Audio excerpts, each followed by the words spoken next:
Hey, this is Gorgeous Joey Jackson. Give me back my pro wrestling. Ladies and gentlemen, welcome to Give Me Back My Pro Wrestling.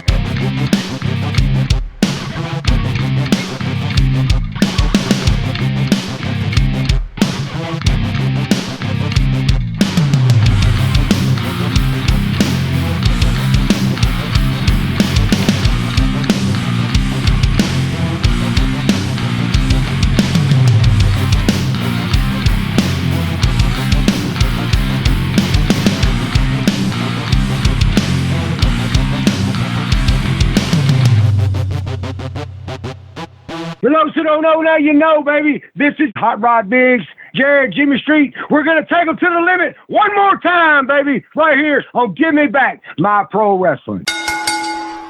Ladies and gentlemen, welcome one more time to the Give Me Back My Pro Wrestling podcast, and I'm here, as always, with my brother from the same father and mother, the Plastic Sheik, Jared Street. Sheik, what's up, brother? I'm doing great, brother, but to keep things interesting, I brought a little charisma with me. Oh, man, you mean you brought the Territory Wrestling Guru, the co-host with the Mo-host, and the host of This Month in Wrestling History, Quinton Quarisma. What is up, Q? How you doing, brother? I'm doing good. How y'all guys doing? I'm doing good, man. Yeah, and I'm doing well, too, because, boys, today it is our 100th episode. Give us a couple here and there with bonuses and Quentin's show. But anyway, the official 100th episode, we are finally here, and today we are celebrating that with gorgeous Joey Jackson. Going to have a great interview with him. I can't wait to get to that. Of course, he's part of the Captain's Corner Portland Wrestling Expo 2. That's Saturday, February 21st at the Holiday Inn Portland Airport. That's 8439 Northeast Columbia Court, Portland, Oregon. I'm stoked to get Joey on the line today. But guys, before I get to that, it's our 100th episode. So if you guys don't mind, if you'll indulge me just a little bit, I have prepared a speech for the 100th episode. Here. Yeah. Okay, so folks, number one, I'd love to give thanks to my incredible wife, Michelle, who definitely won't hear this, but she is my most ardent supporter and constructive critic. I literally couldn't do any of this without her love and support. First off, I got to thank Charlie Chase for the name of the show and helping us get started and giving us a chance to be a part of the Give Me Back My Podcasting Network. Got to thank one of our first hosts, Dan Colley, Wolfie D. I'd like to thank him. Aaron Camaro for the early advice.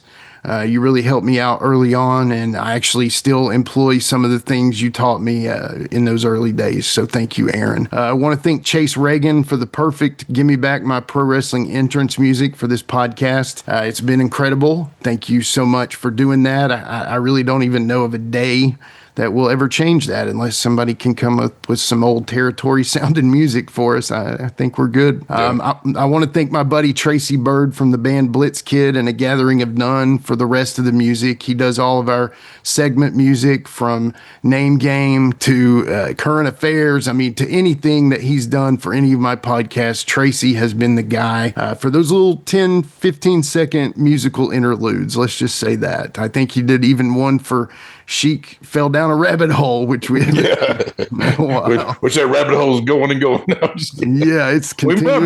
We might bring it back. I mean, isn't that Quentin's whole show though? Like it is, but I'm trying to get like some of the weirder stuff. But I mean, yeah.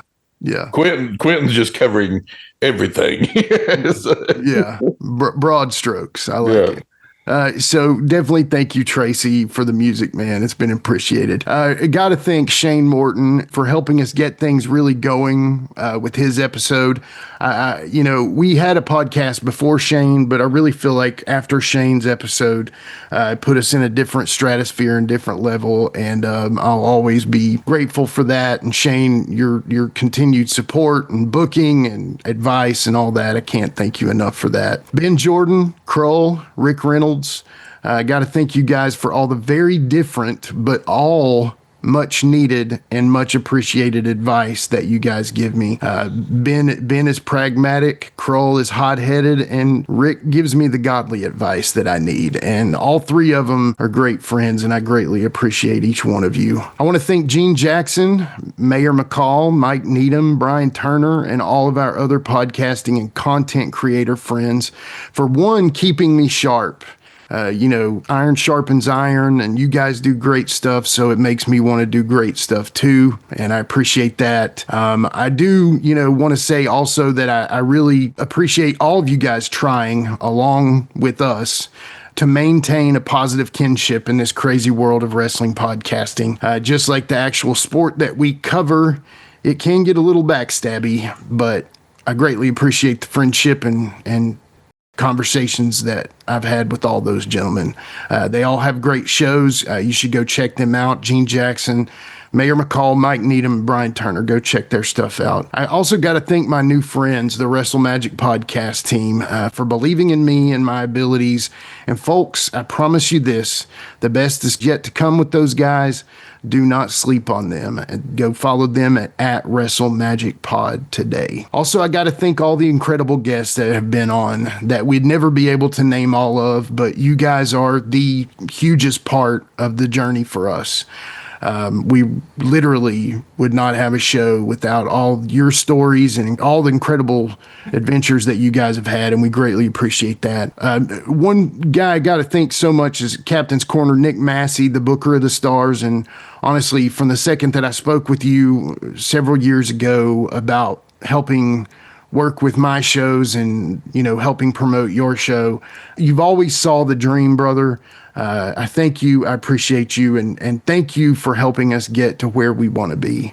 You see it and I see what you're doing and the energy is matching, my brother. Most importantly to my brother from the same father and mother, Jared, my bro, I love you. And even though it didn't work out that way, I consider your start on this show to be the official start of the show. I never want to do this without you in some way or capacity. And love you, bro. I appreciate it. Love you too. Quinton came on, officially back on Jimmy Powell's episode 68. I remember the conversation that Quinton and I had at the Right Way reunion. It was after our Jamie Dundee episode, and Quinton said, hey, man, if you never need anything or ever need any help, let me know. I'd love to be able to help you out. And that, kind of started at that time. Quinton would give me questions for those good deep dive questions that you have, and you gave me questions for both the Wolfie show and this show. And then, like I said, on episode 68, we decided to bring you on. Thank you for all your good and always timely advice while I try to navigate pro wrestlers. And for coming in clutch with your impressive knowledge and research help. And of course, your This Month in Wrestling History show. Always good to have a guy like you on the team. I appreciate it, man. Yeah. All right. So last but definitely not least, to all of our amazing listeners that have come along, thank you. You share our stuff, you listen and support, and seriously, it means the world to us. Love you guys so much. We really can't do it without folks listening, even the ones who don't like me much anymore. I know you're listening, especially. Seriously, folks, podcasting and producing podcasts is my dream, and thank you from the bottom of my heart for supporting us in whatever way you do in this venture. And y'all ain't seen nothing yet when it comes to give me back my pro wrestling. Anyway, guys, y'all want to say anything real quick? I mean, you put in so much hard work with this.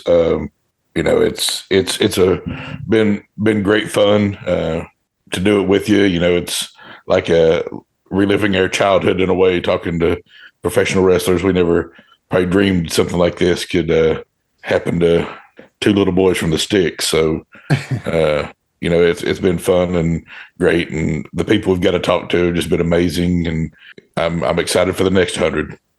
There you go. What about you, Q? Oh, man, I just appreciate you two guys bring me on. You let me talk about, the thing I know more about than anything in this world, professional wrestling, and it's been a blast, and I can't wait for like Jared to the next 100, Yeah, absolutely. I totally agree with you guys. Yeah, the next 100 is going to be even better, and you guys just stay tuned with that. To celebrate our 100th, guys, I figured we'd offer a few more things in this opening. You've already got my weekly rant out of the way now, so now I'd like to talk a little pro wrestling action figures. Sheik, you wanna address some things about pro wrestling action figures? Action figure. Sure, and it's gonna match in with our history. Early on we had a great honor to talk to some people with Powertown Wrestling and their new line that was coming out, and Steve Rosenthal, Greg Gagne, and Magnum TA. I mean, no offense to Steve or Greg, but talking to Magnum was like one of those pinch me moments, because we watched so much Crockett and NWA and stuff like that, Mid Atlantic, all that. That was what we watched probably more than we watched WWF back in the day. So getting to talk to Magnum was a great honor. They've had it rough over the last little bit, and what the true story is, I don't know that we know. Their first series went off pretty good. They had to kind of get them redone when some of the experts and stuff like Matt Cardona and the Major Wrestling Figure podcast guys kind of saw that the figures maybe looked a little cheaply made, or you couldn't bend the legs or move them or anything like that. So they had to redo Series 1. That's kind of a first misstep. Then they had they brought up they were going to have Matt Cardona and Brian Myers their own figure, and that was like their second put out, which I love those guys, and they got me back into collecting pretty much. I mean, I'm always a collector, but to like reignite my collecting, they kind of got me. And they have a lot of figures, and I feel like Powertown's might have messed up, kind of putting in with them, because they kind of let them kind of go in front of a lot of legends that were already signed. And again, I don't fault them for getting another figure made or anything like that. They're not going to hear this probably, and that's fine. But I do think that Powertown made the wrong decision in going with that. I would never blame Matt or Brian for wanting to get another figure, and the opportunity to get that and whatever they got from it is cool. They might have not have got any money, but I'm sure they got some figures and stuff like that to sell at merch tables and stuff like that. Yeah. So that one kind of seemed to go off pretty good. You didn't really hear too many delays. There's maybe a few delays with that, but nothing like this last. So then the next thing they kind of announced was the Remco line.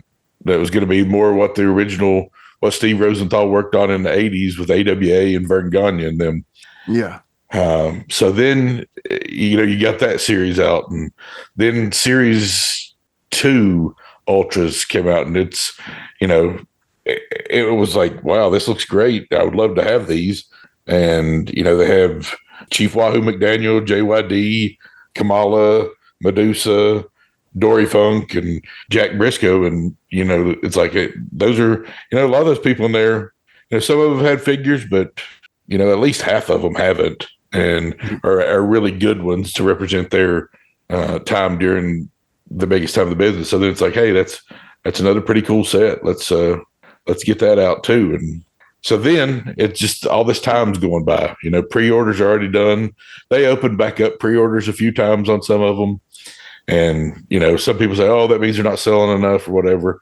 Or they're trying to, sell more to make more money or more profit to get the other ones. I don't know if it works like a pyramid scheme thing and you need more to fund it to get the ones out that you do. I don't know if that works that way.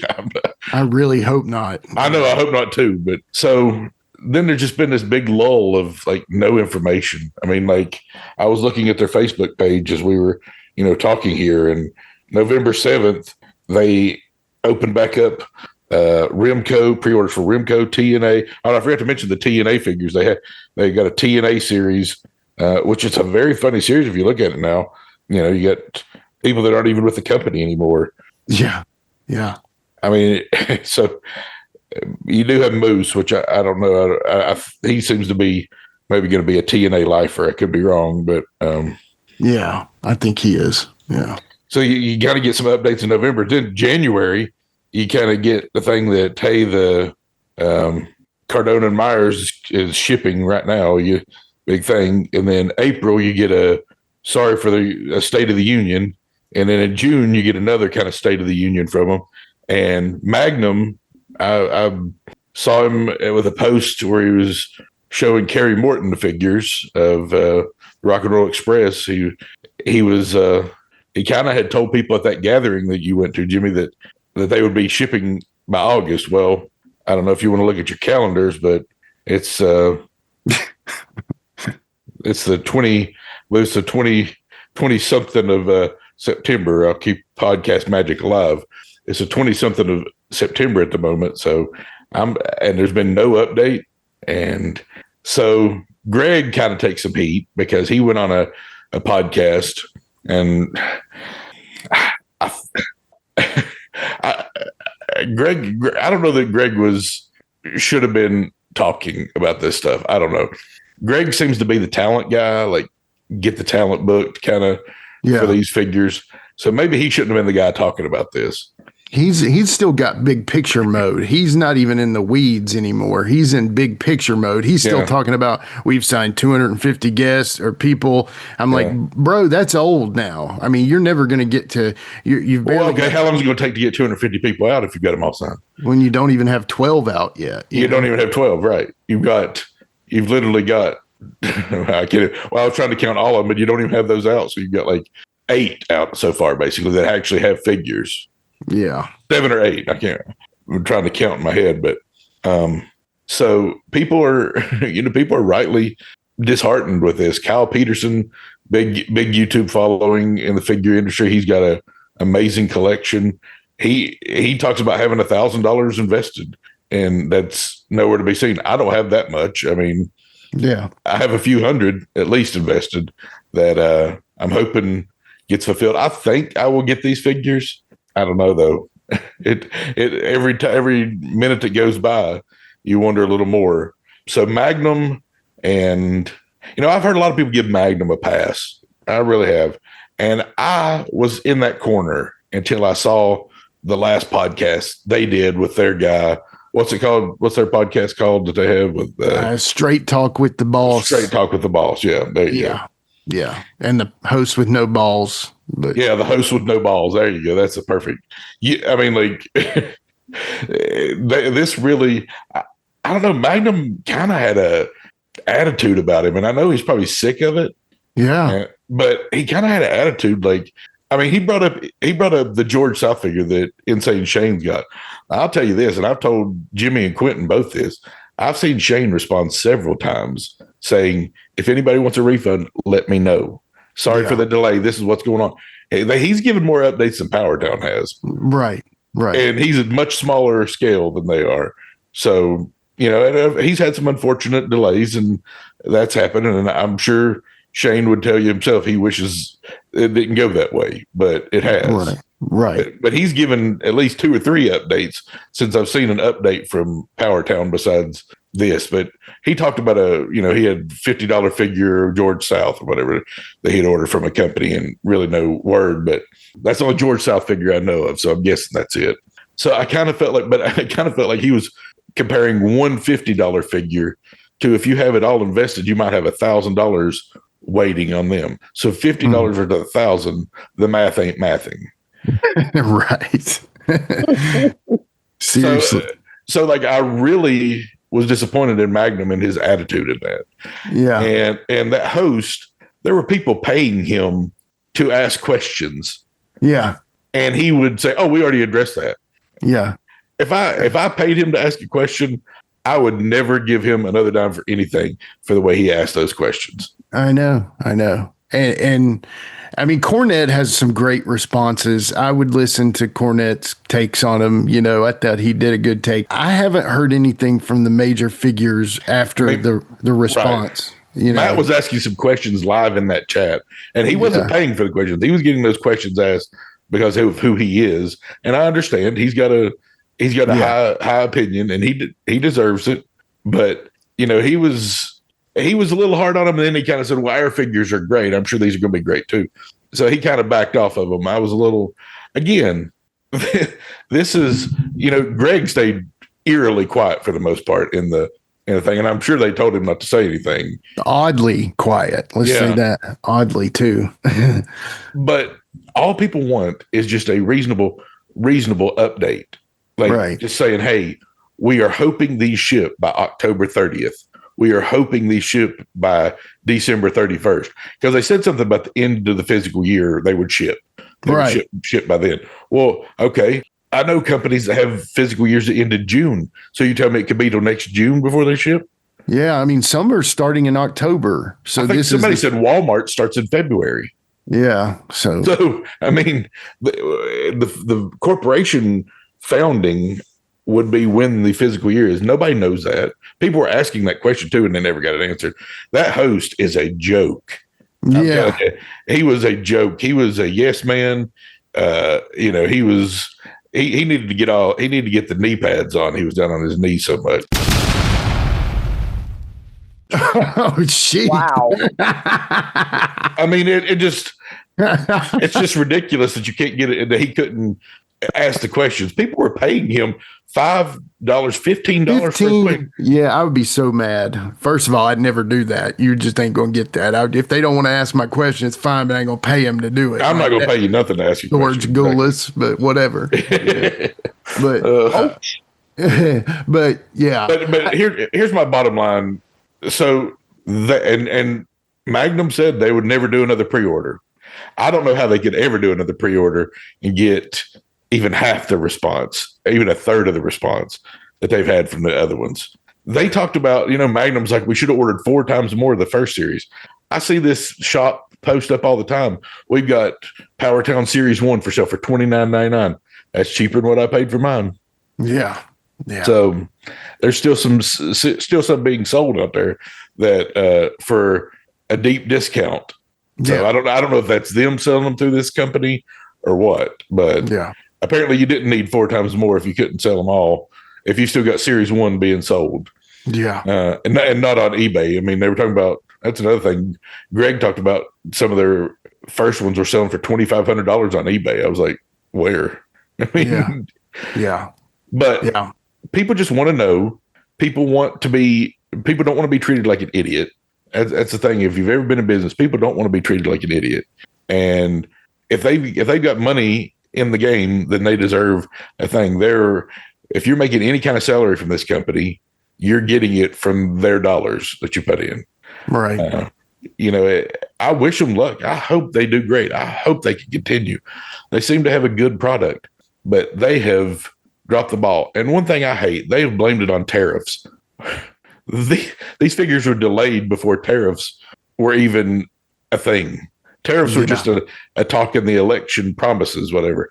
And I know tariffs may have increased some of the stuff, but you're going to have to, at this point, you're going to have to swallow the bitter pill if it is tariffs that's keeping it. And you're going to have to get your fans what they deserve, which is what they paid for. If you ever, not pre-orders again, but if you ever want them to order any product from you again, you're going to have to do that. You're going to have to earn back some trust. And it's going to be tough. The wrestling figure market is a crowded market right now. There is constantly like new, smaller companies popping up. I'm like, who is this? Yeah, definitely. So absolutely. I mean, I guess now the only thing they can do is make it right. And if they don't, they'll either be a class action lawsuit of some kind or, just really bad karma and bad will, and I guess part of it is that the quality of the product when it comes out is so high and nice that people are being a little more patient about it, because if some of these other companies that have put out what I would say lesser quality products, I think they would be eaten up and spit out. Powertown's getting that, and then of course, don't think that the Brian Myers and Matt Cardona wasn't a bit of a suck up thing from Powertown. Was. I mean, they can sell figures, but that was, I mean, we did this now again. what they did for Powertown on a level is way more than what we did. But we did the same thing, and they didn't make a Plastic Sheik figure. You know what I'm saying? So like, they're obviously wanting to be in bed with the number one figure people, and I understand that, but that's going to get thin. I think Cardona's already done with them, and I mean, it is what it is. I don't want to, I think you said everything good, and I think you covered it well. I don't need to keep going, but what I can't wait is the Dark Side of the Ring episode on Powertown in about 5 years or so. You know what I mean? Hey guys, if you've got some pre-orders in and you never get them, just look on these discount sites. Look at was it Shein or Temu or something like that? Somebody said they'll be on sale there, probably, or Alibaba or something like. I don't know. I've heard all these different names, and I'm like, I want to like look every once in a while and make sure they're not for sale on there. So. Yeah, no kidding. Well, thank you for sharing your opinion and thoughts on the current Powertown situation. I think we all are pulling for him, because anytime we can see old school wrestlers in plastic form, I think we love it. So, we're pulling for him, but make it right, guys. And I'm pulling for him most of all because of the guys on the list that never had a figure, or their families never got a figure, and so they get a little notoriety out of their name that still exists, I mean. Yeah. And I feel bad for George South, because I know for a fact George South was one of those 250 signed up with Greg, and he actually pulled out of that to go with Shane.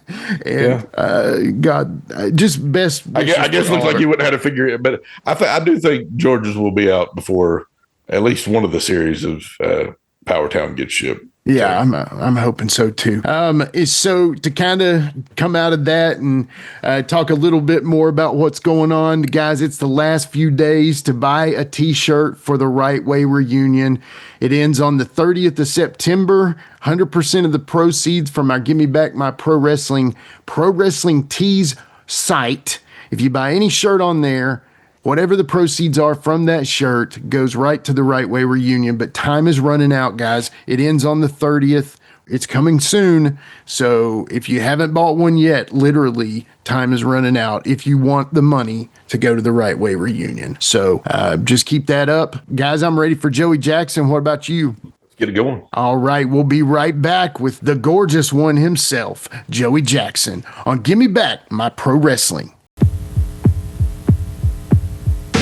Captain's Corner is bracing for a big close to 2025, featuring Glory Days GrappleCon 3 on Saturday, October 25th. Glory Days GrappleCon 3 invades the Hilton Garden Inn in beautiful Lutz, Florida, featuring the $1 Million Man Ted DiBiase, Abdul the Butcher, Barry Windham, Dory Funk Jr., and many more. This will be one of the biggest assemblance of legends to ever hit the Gulf Coast. Then, as the year closes, we focus on the Portland Wrestling Expo 2. Returning to the Holiday Inn Portland Airport on February 21st, PWE 2 will feature Ken Patera, The Grappler, gorgeous Joey Jackson, Scott Norton, and over a dozen other stars of the past, present, and future of the Pacific Northwest. Make sure to head on over to Captain's Corner on Facebook and Instagram for full details on both those shows and all of our other signings.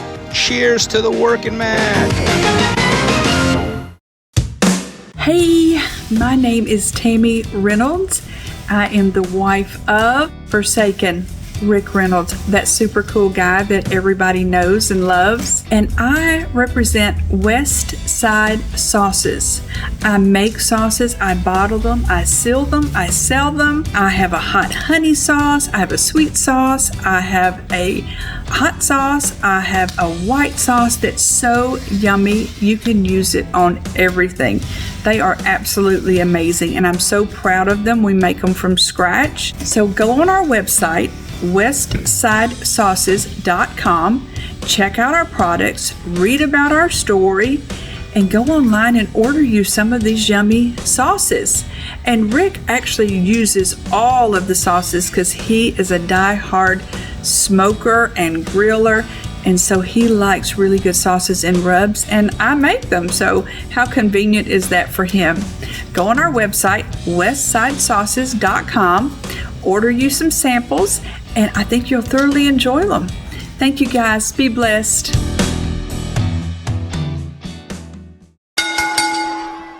All right, we are back with more from the Give Me Back My Pro Wrestling podcast. And Sheik and Quinton, just like we were talking about in the open, man, we've got an awesome one today. You would almost say like, it's an incredible one. It's a beautiful one. It's a gorgeous one. We've got the one and only gorgeous Joey Jackson on the show today. Joey, how are you, sir? I'm doing fine. How are you? Man, doing awesome. Now that you're here, brother, thank you for coming on. Oh, thanks for having me. Yeah, we're excited to talk some Portland. Pleasure. Yeah, absolutely. We're excited to talk some Portland. So let's go ahead and start it off with this. Of course, our buddy Captain's Corner, Nick, he's got the Portland Wrestling Expo 2, Saturday, February 21st at the Holiday Inn Portland Airport, 8439 Northeast Columbia Court, Portland, Oregon. Are you excited about the Portland Wrestling Expo, brother? Yes, I'm very excited. It's been decades since I've been there, at least since 2015 since I've been to Portland. Okay, yeah. So 2015. So that's got a lot of time in between there, man. Are you going to get the hair dyed and everything? You going up with the bleach blonde and everything?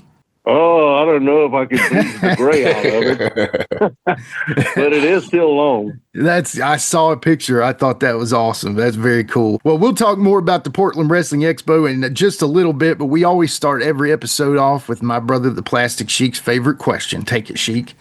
All right, Joey. So if you got a list, 4 or 5 people in the business, a Mount Rushmore, so to say, people you worked with, people you enjoyed watching, people you just, liked over the years, what's a Mount Rushmore for you of pro wrestling? Well, I grew up on dusty roads. There you go. As a young kid, and Dusty had a lot of charisma. So I have to say that was probably my favorite. Rip Oliver helped me a lot in the business. He was a Portland favorite until he passed. Yeah. Len Denton. Me and Len go way back. Back early 80s. Yeah, Lenny's awesome. Yes. Just don't get him talking. We love it though. That's our bread and butter, man.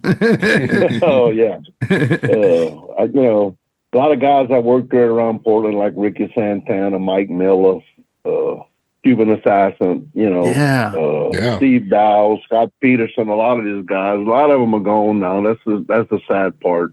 Yeah, it is. It is. And I guess that's it kind of makes this Portland Wrestling Expo a reunion in a sense too, right? I mean, Yes. I wish I could have made the first one. They had a lot of people in there that I hadn't seen, like Moondog Moretti, Yeah. There's still a few locals there, I think, like C.W. Bergstrom. Yeah, the principal. That's what we know him as from the USWA. So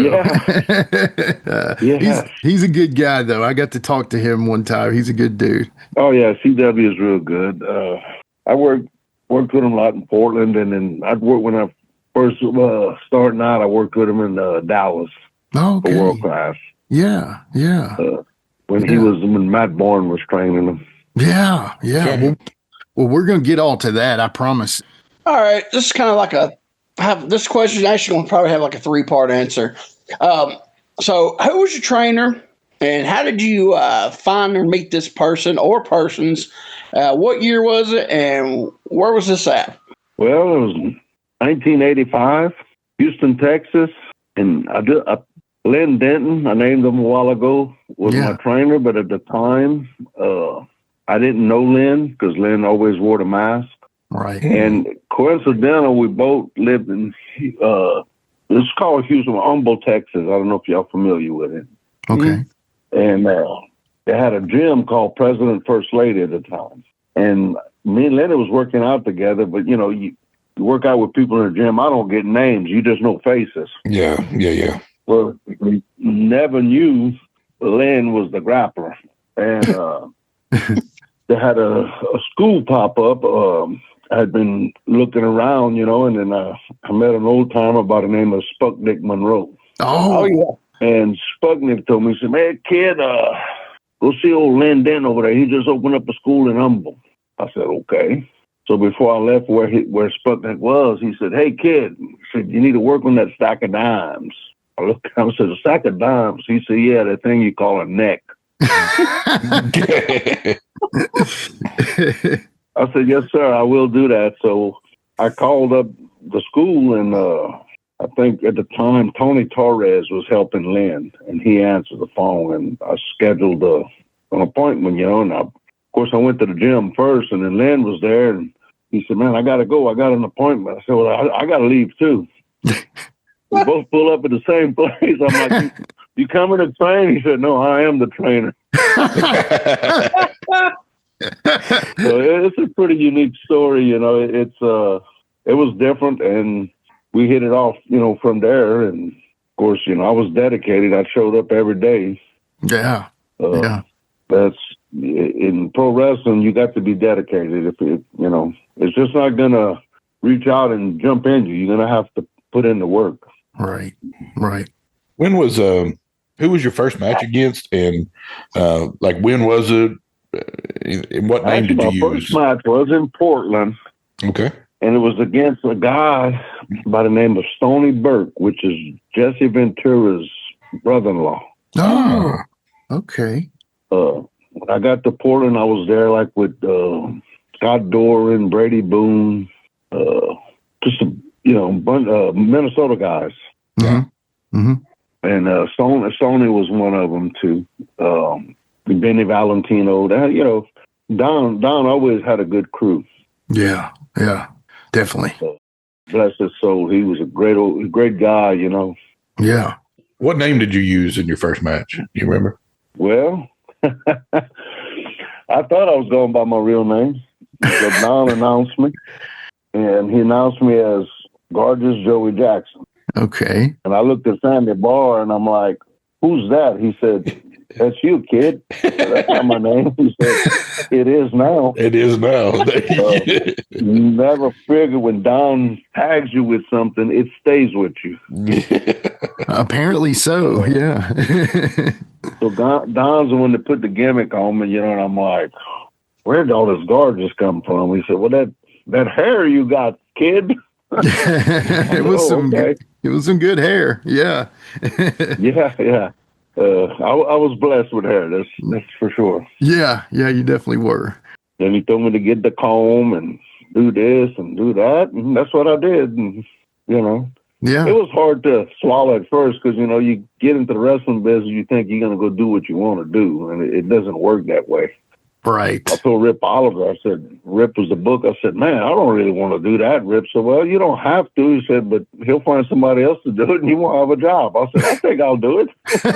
I'm a good Joey Jackson. I'm good, dude. All right. So in June '96, you started in Portland. How did you get that? How'd you get booked up there?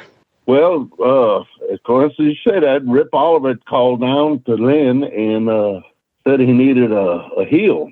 And Len said, well, I got this kid over here, but we've been training him as a baby face, and Rip said, well, we need somebody. And at the time, I think Cuban had just went to Japan. So Don needed, they needed a heel.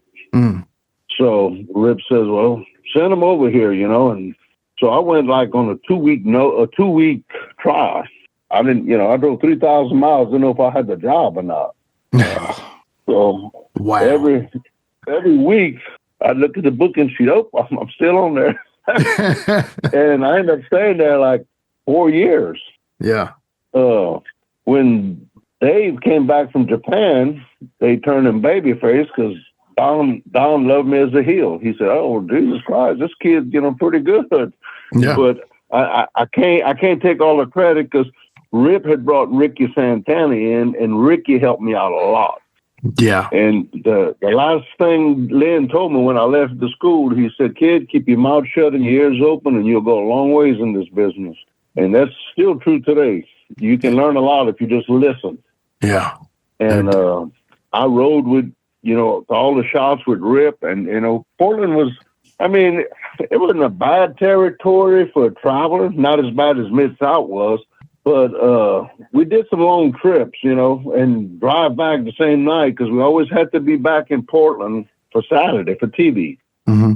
So we made the Washington, Idaho, loop and all that, and always make it back for Thursday, Friday, and Saturday because Thursday was always Salem, Eugene on Friday, and TV on Saturday. Yeah. Okay.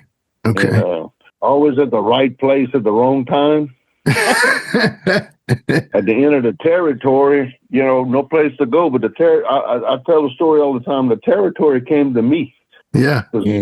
All these other guys are running out of places because, the territories were shutting down. And Don was bringing guys in, and that's how I got the experience. I worked with a lot of great guys. No doubt. No doubt. So how was it like working for Don Owens and then working in that world famous Portland sports arena? Dude, that was a crowd that's, man, unforgettable, man. If Piper was there, oh my God, it's like you couldn't hear yourself breathe. It was so loud in there. It was a great venue. Me being from the South, you can't have a venue with no air conditioning. Right. But up there, they didn't have an air conditioning, concrete floor, beer garden. It was great. Great, Pacific Northwest has some great fans, and I'm glad Nick's doing this expo thing because them fans over there were loyal. Oh yeah, for sure. Early in your Portland days, you talked about him just a second ago. You worked Brady Boone a lot. What are some memories of working with Brady at that time? Oh, Brady was hard on himself, man. Brady hated doing roll ups because he blooded his nose every time. But Brady was such a great guy, good personality, a good ring technician too.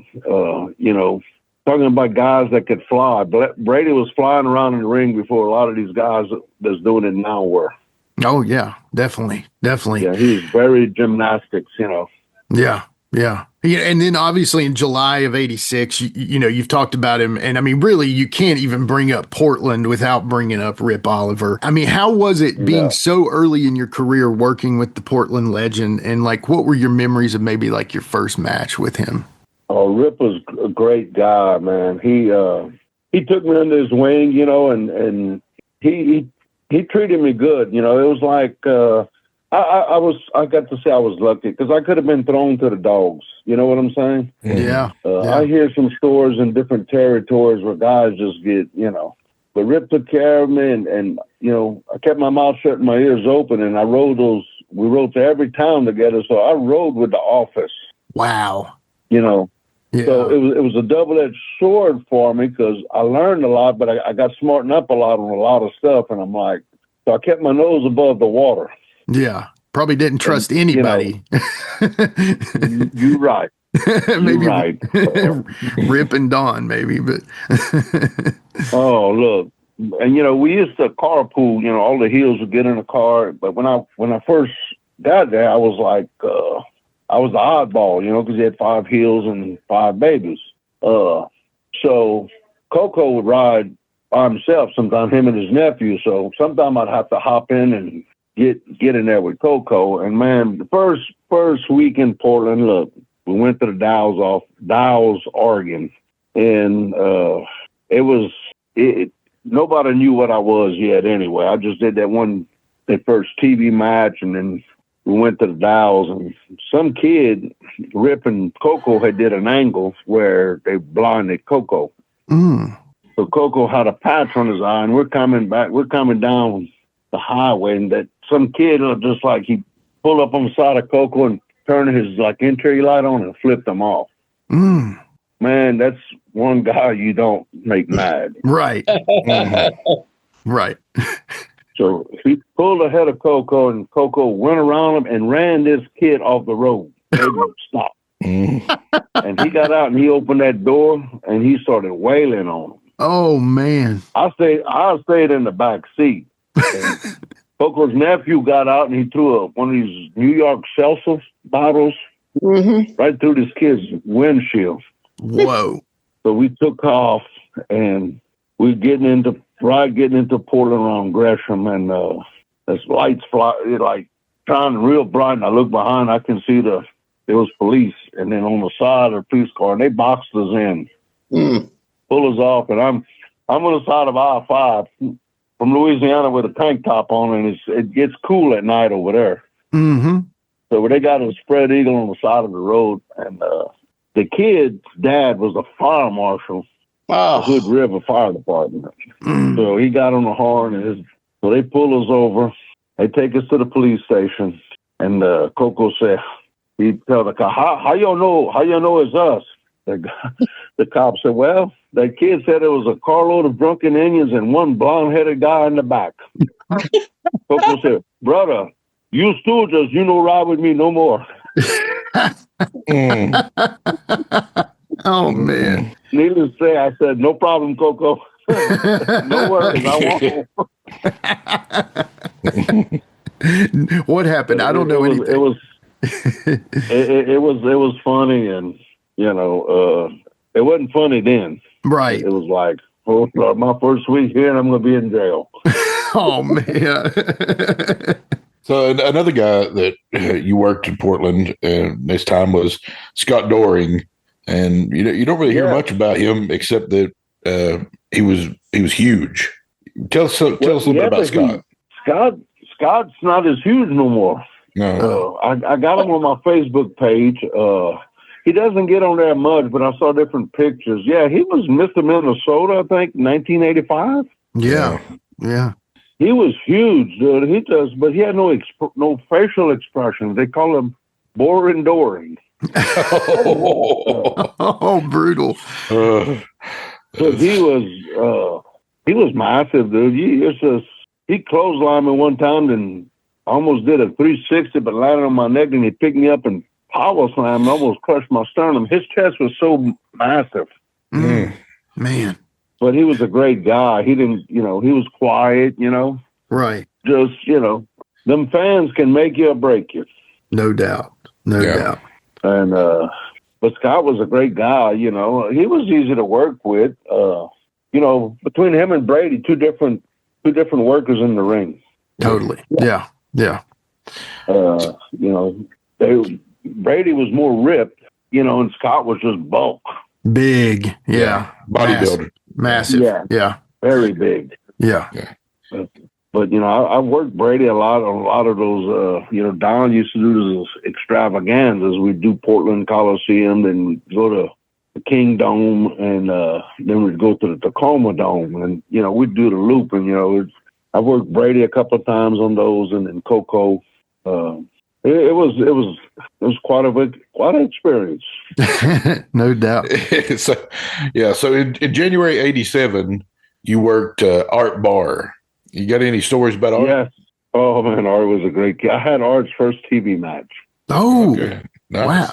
And Art was he was way before his time.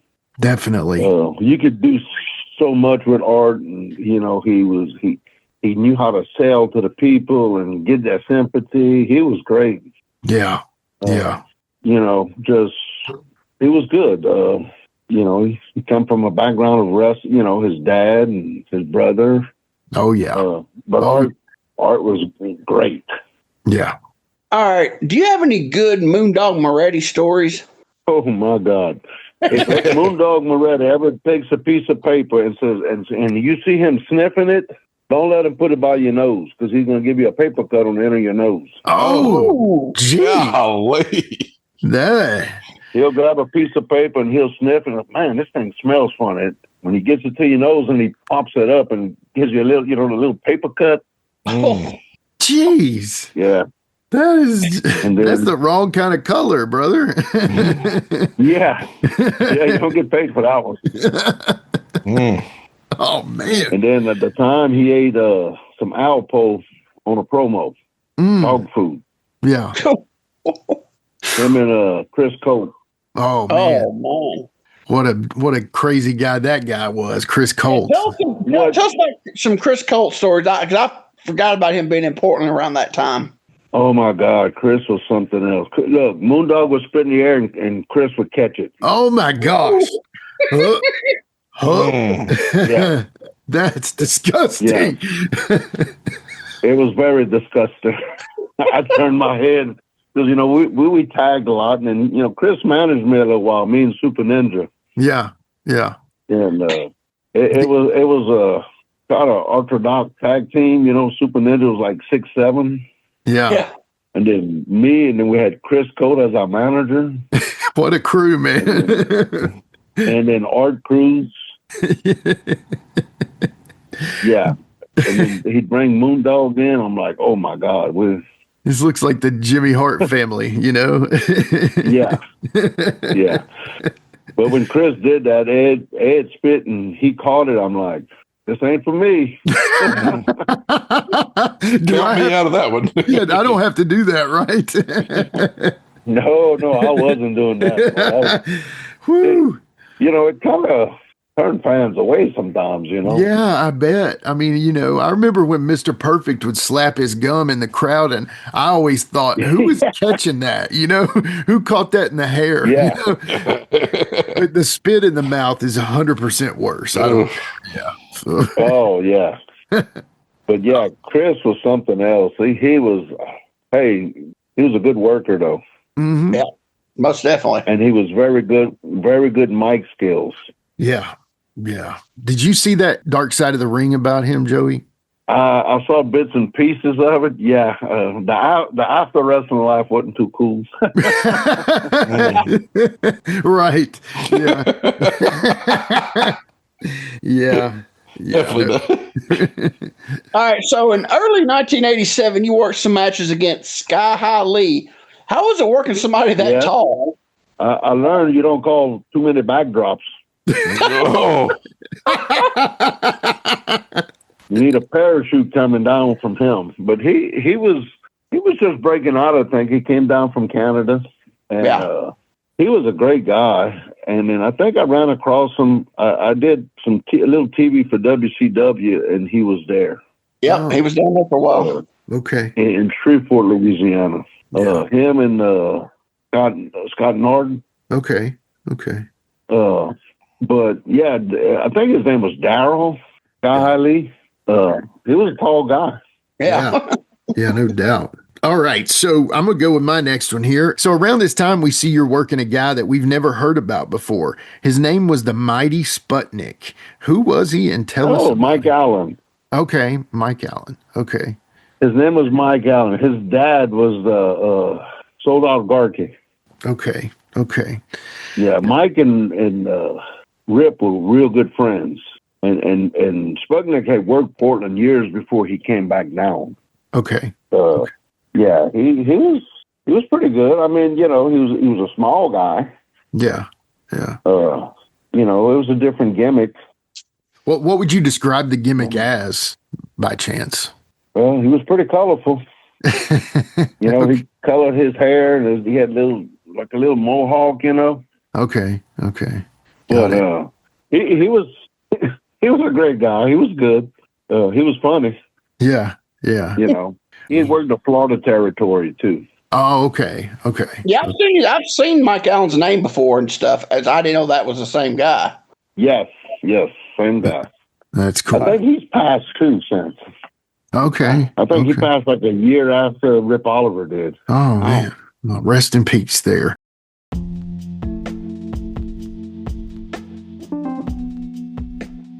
And now a word from our sponsor.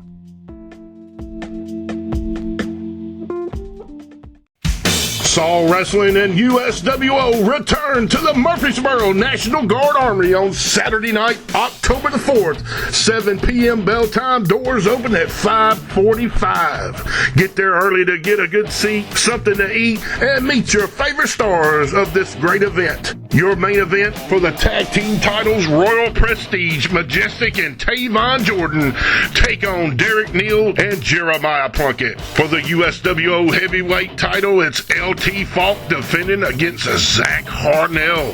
In a special challenge match, the legend from Louisville, Vic the Bruiser, returns, making a rare Mid-South appearance, taking on homegrown Bubba Brewer. Sean Hurley, the sensation, locks up with Hollywood Flynn Hendricks. Matt Starr taking on the full Nelsonizer. And in a Weatherby family feud, it's Big Brother Kevin taking on Little Brother Drew. And the big men collide as Juggernaut John Irons locks up with the indestructible D'Amico Graves.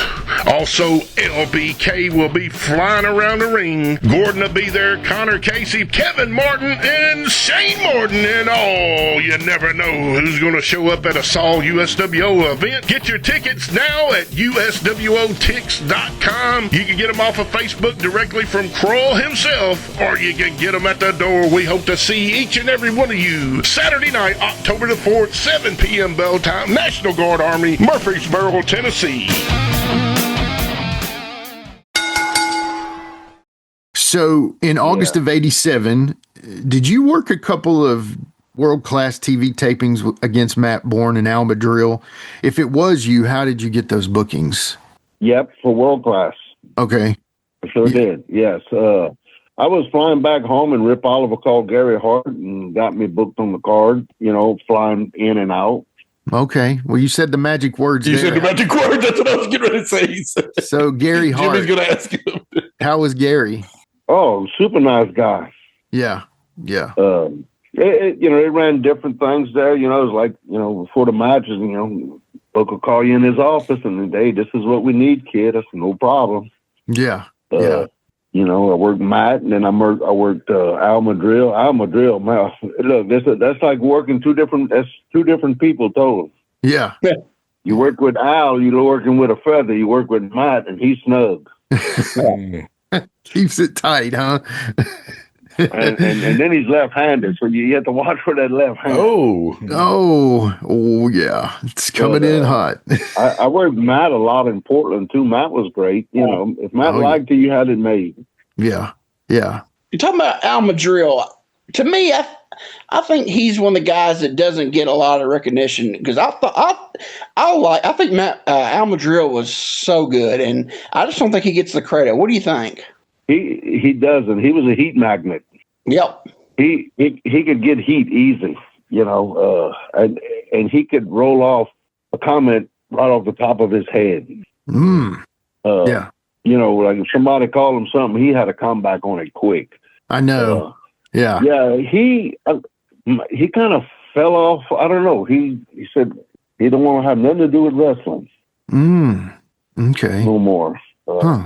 It's funny. They always, when he was in Angles with the Von Erichs, and I'm not speaking ill of the dead or the alive, but we all know the Von Erichs were not the best promo, man. Al, that was like putting a kindergartner up against a college professor in promo battle with those two guys. Yeah.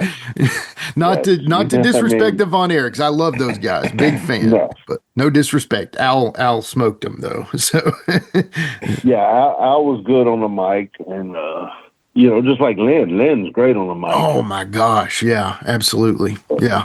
Rip Oliver was good. A lot of guys. Ricky Santana. Yeah. Ricky's Piper was great. Oh, he's the man. He's great. He's all time. The best ever.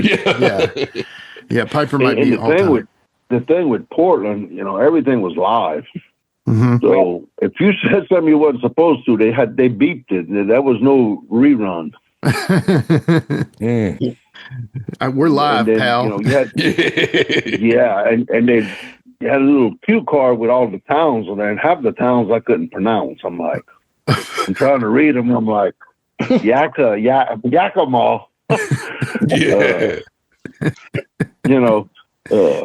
Holcomb, Washington. I'm like, where's that at? But Portland was different than anywhere else. Like I said, I when I left Portland, there was no more territories. Jarrett had called me. Steve and Rex King was over there, and they was trying to get me into Tennessee. And I'm like, Jarrett couldn't guarantee me. Like in Portland, I was working. When I went to Portland, we was working 7 days a week, 365. Yeah. Every night we was wrestling, and he couldn't guarantee me, but 3 nights a week. I'm like, well, Mr. Jarrett, I'm out. Yeah. I'm back home right now. I'm taking a break. I got a job. I'm making way more than that. So it don't pay for me to uproot my family and then go over there. He said, well, kid, that's a smart choice. I said, well, thank you for the opportunity. Yeah. With Memphis and Portland, the difference too was you did Portland worked Sundays, Memphis didn't. So you were automatically losing a date there. And then the other 3 days they were offering you there. I guess those were those regular dates. Was it like Memphis, Nashville, and Louisville? Yeah, and it was at the end of the territories, and they wasn't, Vince had done took over. Yeah. And, Don, he used to sell. He said, "I'll shut this down before I sell it to him," and he did. True to his word. Yeah, it was. Don didn't need it. Don was in his 80s then, and he just gave up on everything, I guess. And I don't think Barry, cared about doing it anymore. So it just, when you lose interest in something, I guess it don't pay to keep it going. Right. At the end, my bookings had kind of went down a little bit, and that's when Billy Jack opened up, and I worked for Billy a little while. And did that get you heat with Don? Did that get you heat with Don? I bet it did. A little bit, but he took me back with open arms. That's cool. He took about everybody back, didn't he? Yes, yeah. I said, nah, my bookings were down. I had to do something, Right. Yeah. But Billy didn't last long, I think 3 months tops.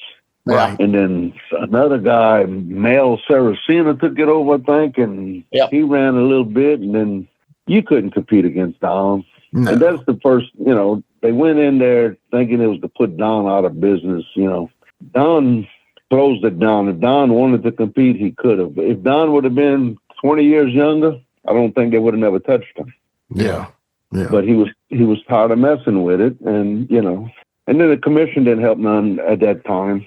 Yeah, they really hurt everything. They hurt Portland bad. Yeah, so, that was something. I think that was something to do with Billy, and the commission had, they was trying to stack the cards against Don. Yeah. So in September of '87, you and Super Ninja become the Pacific Northwest Tag Champions. How did tell us about that? How y'all got that there? Well, when Rip was still booking, and Rip and Suji had the belts. So, and I was part of Rip's.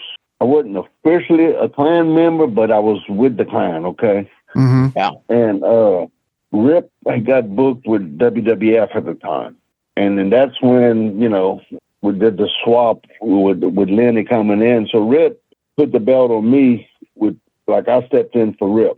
Oh. And Rip, went to WWF. So then me and Suji had the belts, 2 or 3 months. And then that's when they brought Brian Adams in as the Black Ninja, I think. Yeah. And we, he calls us, we dropped them to Steve and Scott. Yeah, the Southern Rockers, yeah. Any memories of those matches or anything with them? Oh man, they were great. Scott was really good to work with, because he could sell. And Steve was kind of like me. I didn't go above. You didn't see me on the top rope. Second rope as high as I went. Right. But they was both good. They had good charisma together. Yeah. Yeah. And then, when Scott left and then Rex King came in, Rex was real good. Which team do you think was better, though? Be honest. I guess I'm biased. I like Scott and Steve. That's what everybody says. You had the taller guy and the smaller guy. Okay. Rex, Scott was the brutally guy, and then you had Steve, the pretty boy. Yeah, right. When you had Rex and Steve, it was like competing against each other. Two pretty boys. If you know where I'm, if you know where I'm coming from. Yeah. So I think that's, I don't know how to say it. I don't want to call them prima donnas. No. But somebody's got to sell. Right. Yeah.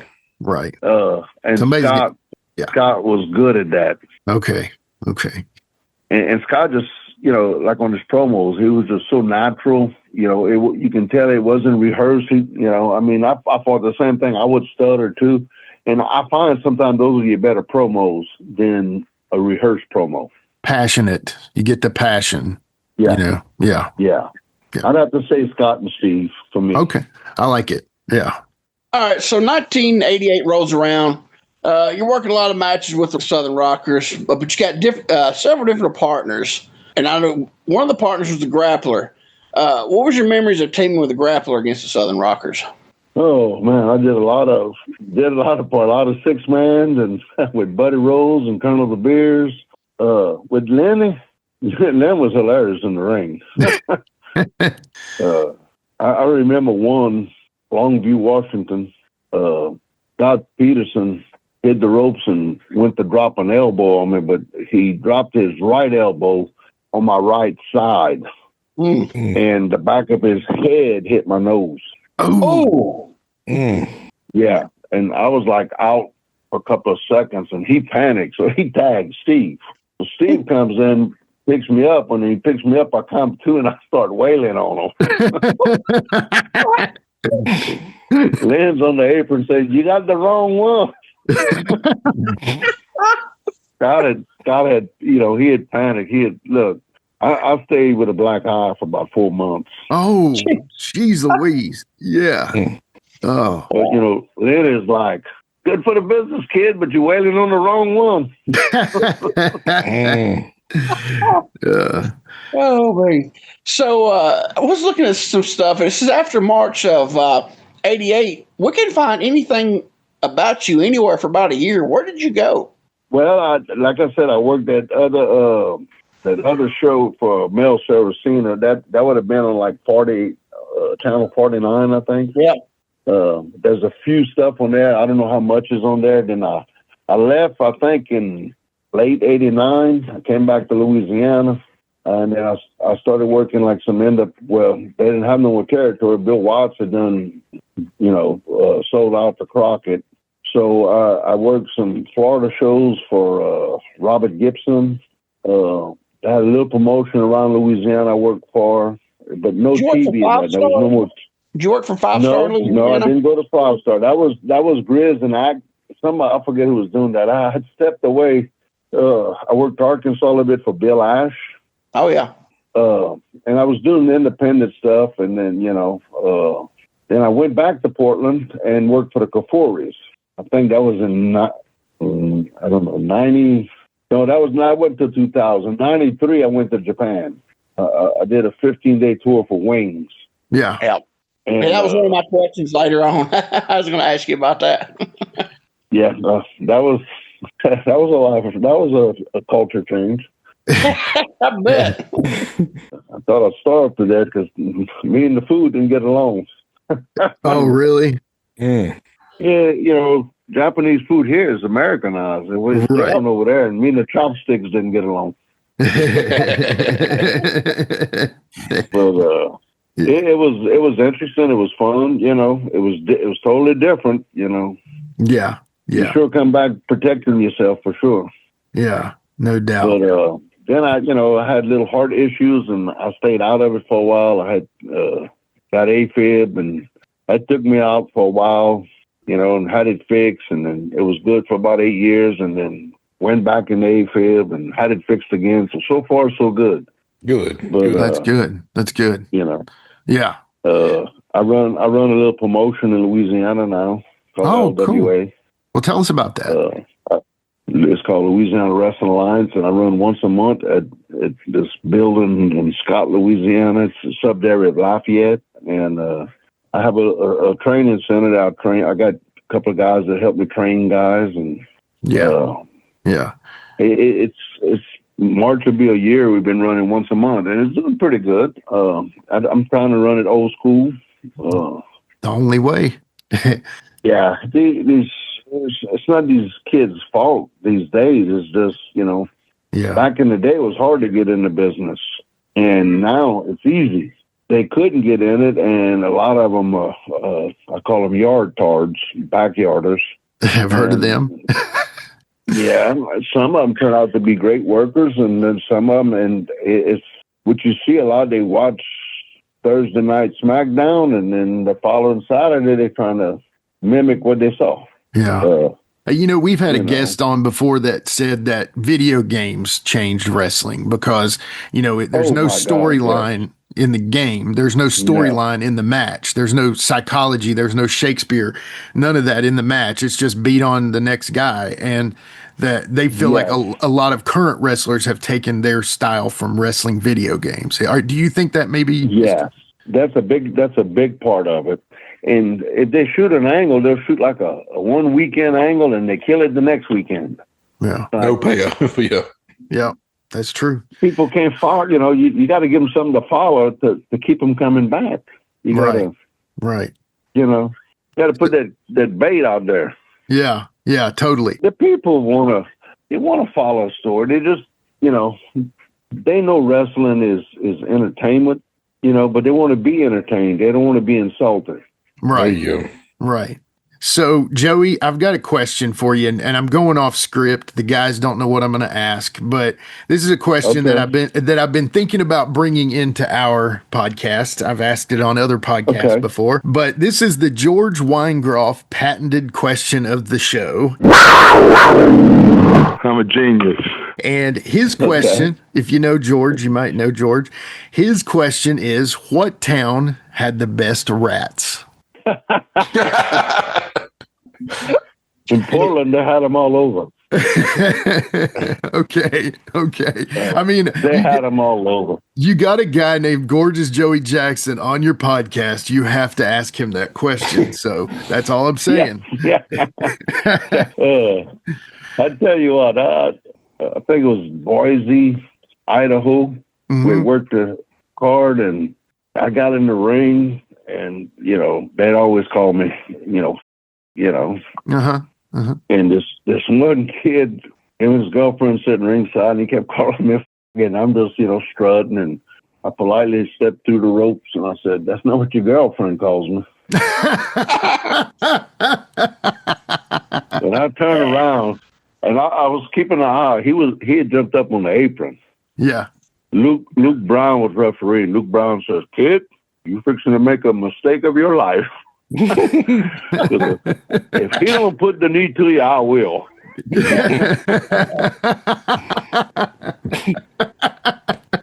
Oh my gosh! It was pretty easy for me to get heat. So that's one thing I tell people: if the people are booing you, you're doing your job. Right? Yeah, absolutely. That's different nowadays. If they get booed, they get mad at the people. I'm like, that's what you want them to do. Right. Yep. Right. But heels now, they think they got, if you're too strong of a heel, you turn yourself baby. Yeah. Yeah. Yeah. And if you're too strong of a baby, you turn yourself heel. Yeah. Right. And a heel can't go out high-fiving fans. Definitely not. Yeah. Definitely not.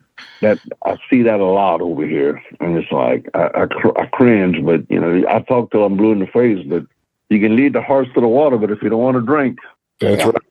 Hey, where I'm coming from. I tell you, somebody who I've always admired the way they work heel. You don't have to like them as nobody else has to agree with me, but Chris Jericho doesn't want them to sell merchandise when he's a heel. He doesn't want to sell merchandise when he's a heel because he doesn't think he should be. The fans should be rooting for him, basically. Back in the day, we didn't, or if we had merchandise, but of course back then it was you sell 35 millimeters. Yeah, right. Or Polaroids. Well, we'd put them at a table, but somebody else would sell them. You wouldn't go out there. Right. Yep. And me and Steve, we used to do it a lot. Steve would go get one of my pictures and he'd rip it up. And then, of course, I'd sell it. Then the fans were buying the pictures and ripping them up in front of them because I was selling it. Yes. I love it. All you want to tear them up. Yeah, rip it. Yeah, that's what I want you to do. But that's the only way, that's when they started letting us do merch and stuff. But, we couldn't go out and sell them ourselves. Somebody else had to sell them. Yeah, right. Definitely. Like at the sports arena, Sandy Barr would sell them. Yeah. Very cool. Very cool. So obviously we're talking about Portland. We got to talk more about the Portland Wrestling Expo, Saturday, February 21st, Holiday Inn, Portland Airport, 8439 Northeast Columbia Court, Portland, Oregon. I know they're excited for you to be up there. I know you're excited to go up there. I guess my biggest question right now is, do you have anything specific you're planning on taking with you? Are you taking some combs to sell? Is there anything, or are you just taking some pictures and can't wait? I got a few slam buddies and a few old pictures. These kids nowadays got it made. Everybody got a cell phone. Back then we didn't. So yeah. I got to look at some of my old pictures and reprint them and stuff. But I need to find them goodie combs. That's the ones I used to get all the time. Man, that would be great. Sign them deals. That would be awesome. Yeah, I'm bald and I would buy now. Oh, I bet. Yeah. It was so cool, when I'd give them away. I let the kids hurdle up on one turnbuckle post and I throw it on the other side. Yeah, I love it. That's awesome. Man. Yeah. I'm looking forward to the expo. Yeah. Nick is talking all about it. He's promoting it. I know he's excited for it. He said the first one was awesome and he's expecting the exact amount of awesomeness from this one. So I know he's excited. Yeah, Portland, the fans needed that. They've been starving, they all, of course, the fans now are probably grandkids of their parents from when I was there, but, Portland's finally getting recognition, unfortunately, Don dubbed over every tape. So the footage they have out there was from Buddy Rose's, when they would film, we'd finish cutting TV at 10 o'clock and everybody had a VCR. So we taped the show as all of VHS. Yeah. Man. And, we'd finish at 10 and it would air live at 11. Got it. That was common, I think, right? To tape over stuff. They just didn't think about it like that. Well, Don said he wasn't spending that. Jesus Christ, he's spending more money than he have to. Yeah. Oh man, Joey, this has been awesome. And as we're going into the wrap up, we always ask one more question, and I give that to my brother. Sure. Go ahead, Joey. I know this is probably going to be. I know it's going to be a tough question for you, but I like to ask it and just do your best with answering it. If you had to look back on your career and you say that's the favorite match I was ever a part of, what would that be? Probably with Art Barr. Ooh, nice. Art Barr, Beetlejuice, or whatever name he went. The juicer. Art was just easy to work with. Yeah. He listened. People just can, Art made me look good. Let me put it to you that way. He'd sell what I do and, he'd sell my heat and I'd sell his comeback. And, he was somebody I could post for outside the ring, Yeah. if I had to, or just, we had good charisma. We could read body language without calling things in the ring. Got it. Okay. Yeah. I had a lot of good matches. Now, don't get me wrong. I think my two favorite, was Scott and Art. Nice. Scott Peterson and Art Barr. Yeah. Did you wrestle with Scott Levy at all, Raven, up there? Any?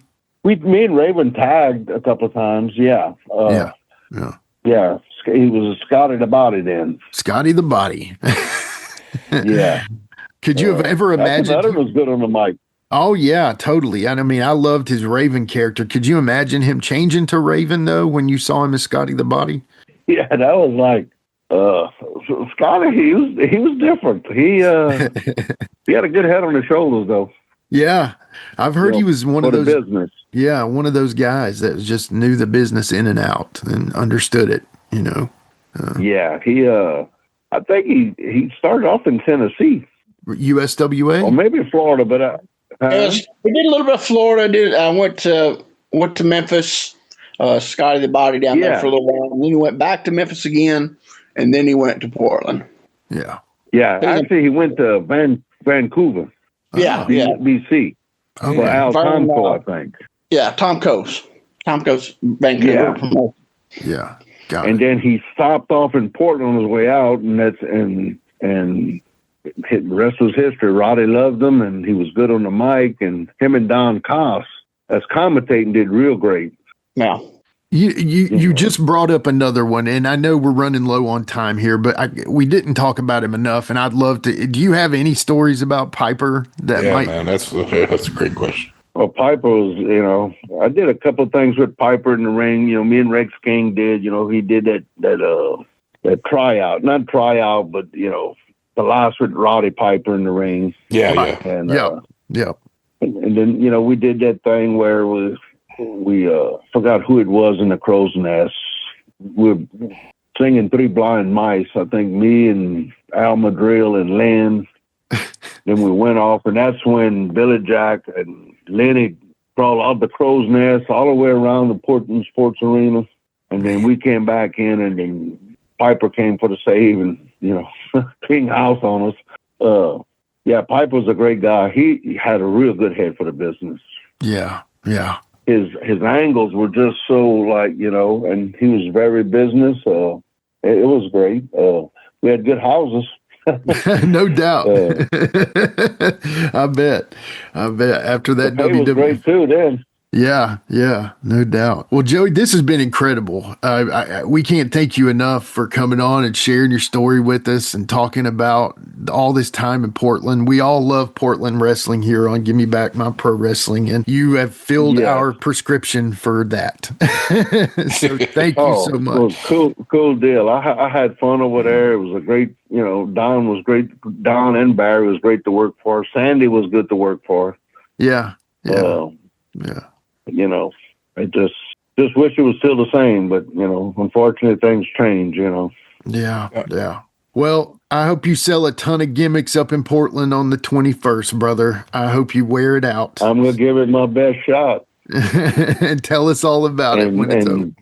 And thank you guys for having me on the show. Thank you. You're welcome. Thank you. Absolutely. Appreciate you coming on. Really appreciate it. Yes, sir. Thank you. All right. Take care. Take care. Y'all.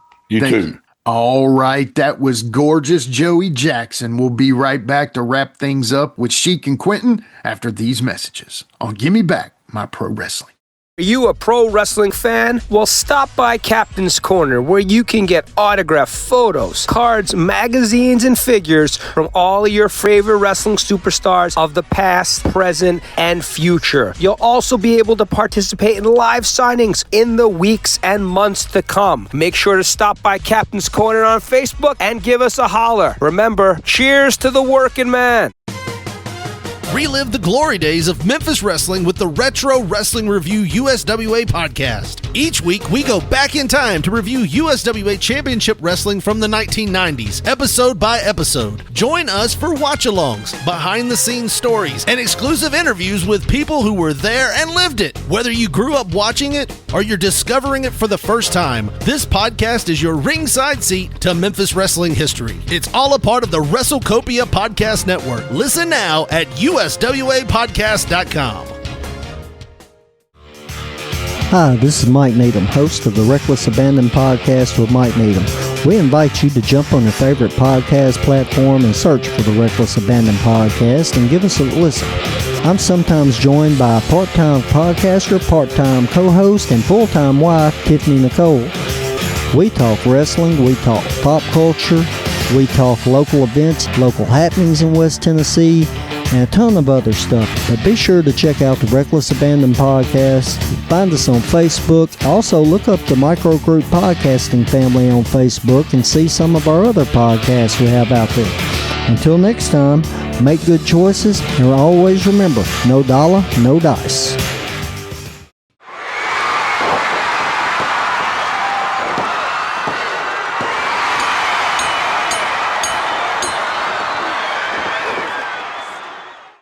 All right, we are back with more from the Give Me Back My Pro Wrestling podcast. And guys, we thank you all so much for listening today to the one and only gorgeous Joey Jackson. Guys, what'd y'all think about Joey? That was awesome. Yeah, it's a great interview. It really was. Portland, especially, I'm not as familiar with, but I'm getting more familiar with it and learning some stuff, and it's great to talk to those guys. What about you, Q? Yeah, I enjoyed that. Yeah, Portland don't, like I always say, Portland don't get the love it deserves. And, the people that do know, that it gets some notoriety from Portland. I think Joey Jackson, one of the guys that gets overlooked. He had a good little run up there, and his name ain't, he just doesn't get thrown out with Buddy Rose and those guys like that. But he had a good little run, and I don't think people realize he was up there for a while. And I think people need to go check, after listening to this interview, go check out some of that Portland. It's on, it's out there on YouTube, man. 'Cause he deserves to get some credit for his run up there. Absolutely. I've enjoyed it as I've been watching. Of course, I've been following a lot of Portland wrestling for the past year since we've started helping Nick and promote these Portland Wrestling Expos. So it's very awesome. And I agree, Joey's all over that place and has some great matches and just a cool gimmick. It's funny, to kind of give you guys a little behind the scenes here. Joey obviously ended up being our 100th episode guest.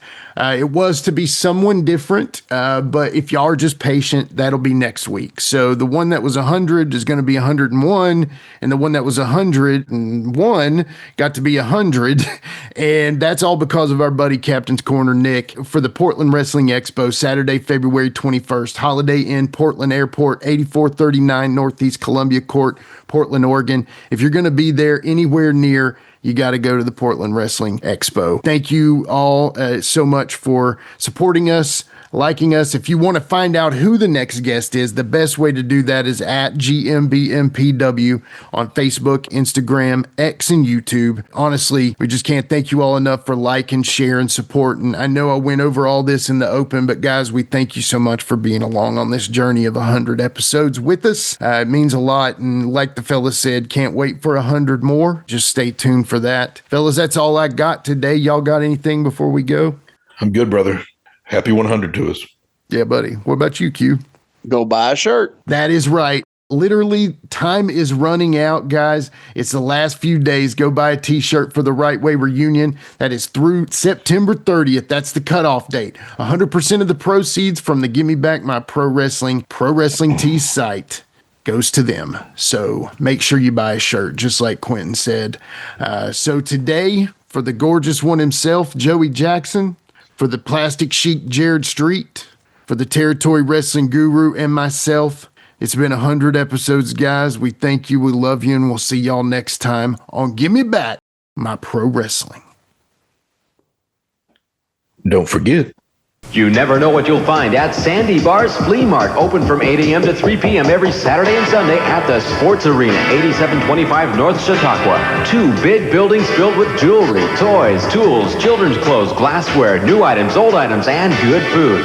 Come on out and see for yourself every Saturday and Sunday at the Sports Arena. It's Sandy Bar's Flea Mart. Take I-5 to the Lombard West exit, go 9 traffic lights, turn right, and it's just 4 more blocks. With a tear in my eye, this is the greatest moment in my life.